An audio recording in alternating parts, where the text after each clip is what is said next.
Jean-Jacques Dreher, bonsoir. Alors, c'est un bilan un petit peu particulier que le bilan 2011, notamment avec Fukushima et puis également une nouvelle organisation industrielle. Vous pouvez nous donner votre avis sur cette question? Alors les évaluations complémentaires de sûreté qui ont été commandées par les pouvoirs publics et l'autorité de sûreté ont montré que le site était sûr et robuste.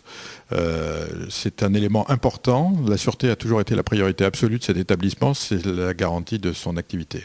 En 2011, c'est également la poursuite du projet biomasse. Alors tout de suite, on a un appel de la part d'Areva suite au blocage de l'externalisation d'exploitation des utilités. D'où en est-on à l'heure actuelle? La partie externalisation est effectivement aujourd'hui bloquée par une décision de justice et nous avons fait appel de la décision. Pour ce qui concerne le remplacement des chaudières et la mise en œuvre des chaudières biomasse, le projet se poursuit avec Dalkia, avec une implantation à l'extérieur de la clôture du site. Alors une implantation qui sera située sur quelle commune? On est aujourd'hui sur la commune de Montville-la-Petite, au nord du site. D'un point de vue sécurité et accident du travail, quels sont les résultats en 2011? Les résultats sont les meilleurs résultats historiques du site en termes de sécurité, avec aussi bien pour les entreprises que pour les salariés, un nombre d'accidents extrêmement bas. Pour les salariés du site proprement dit, c'est 2 accidents de travail avec arrêt et une baisse de l'ensemble de la typologie des accidents sur le site. C'est une bonne nouvelle pour l'ensemble des salariés. Et puis le 8 décembre s'est déroulé un exercice national de crise. Alors quel bilan tirez-vous? Quelles sont peut-être les améliorations à apporter? Alors nous avons mené un exercice de crise comme nous en menons plusieurs par an, 4 en 2011. La caractéristique particulière de cet exercice, c'est qu'il impliquait la population.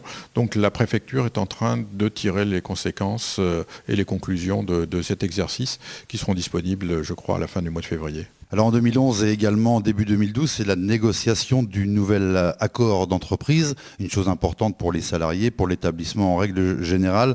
D'où en êtes-vous à l'heure actuelle? Et ça va se finaliser bientôt? Les négociations sont terminées, l'accord est soumis à la signature des organisations syndicales. Il comprend de nombreux aspects, dont une proposition de pré-retraite qui est très attendue par beaucoup de salariés, en particulier pour les salariés postés de nuit. Et puis pour 2011, c'est également le dernier retour des déchets vitrifiés vers l'Allemagne, un départ quelque peu chaotique. Parmi les 10 000 transports qui ont eu lieu sur le site de La Hague, effectivement, certains sont très médiatisés. C'était le cas du dernier départ de déchets vitrifiés vers l'Allemagne à l'automne dernier. Suite à l'accident de Fukushima, l'ASN vous a demandé un rapport d'évaluation du site. Alors quels sont les résultats de ce rapport? Le site est particulièrement robuste. Le point majeur souligné par les évaluations complémentaires de sûreté, c'est la tenue au séisme, avec un dimensionnement historique pris en compte à valeur de 5,3 sur l'échelle de Richter, un dimensionnement majoré à 5,8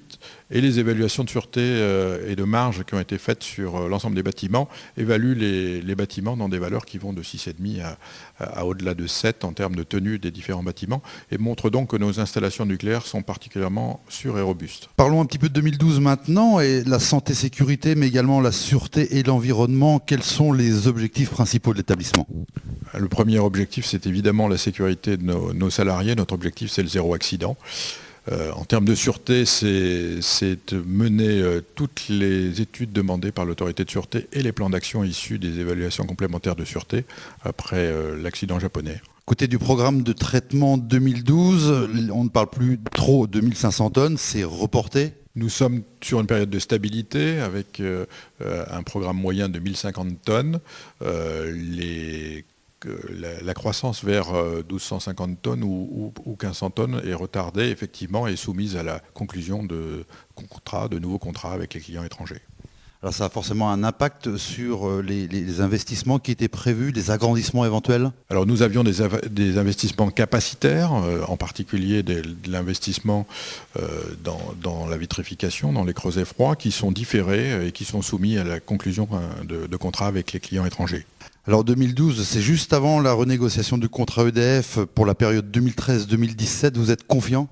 Nous avons un contrat qui nous lie avec EDF jusqu'en 2040 et les négociations commerciales font partie des négociations normales à chaque échéance, au cours de laquelle pour laquelle nous devons fixer à la fois les tonnages recyclés par EDF sur l'établissement, mais aussi les prix auxquels nous réalisons cette prestation.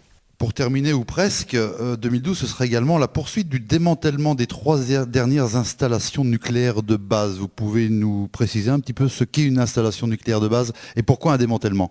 Alors administrativement, les installations de la Hague sont découpées en différentes installations de nucléaire de base. Donc c'est la référence en ce qui concerne les autorisations de démantèlement. Donc nous attendons ces autorisations de démantèlement pour l'ancienne usine UP2 400. Et c'est ça qui conditionnera à l'avenir la croissance des activités de démantèlement. Pour l'instant, nous préparons ce démantèlement. L'activité monte en puissance. Elle occupe aujourd'hui plus de 500 personnes, que ce soit les salariés de la sous-traitance ou les salariés d'Areva. Et puis, bien, on parle recrutement en 2012 avec un effectif stable aux environs de 3100 personnes, c'est bien cela ? Oui, nous avons recruté 140 personnes en 2011 et nous en recruterons toujours plus de 100 en 2012. Et puis pour terminer, 2012, c'est 45 ans d'activité et 10 000 emballages reçus, c'est quand même des chiffres énormes. Nous avons reçu effectivement le 10 millième emballage et 45 ans d'excellence et d'expertise des salariés de la Hague seront fêtés dignement cette année.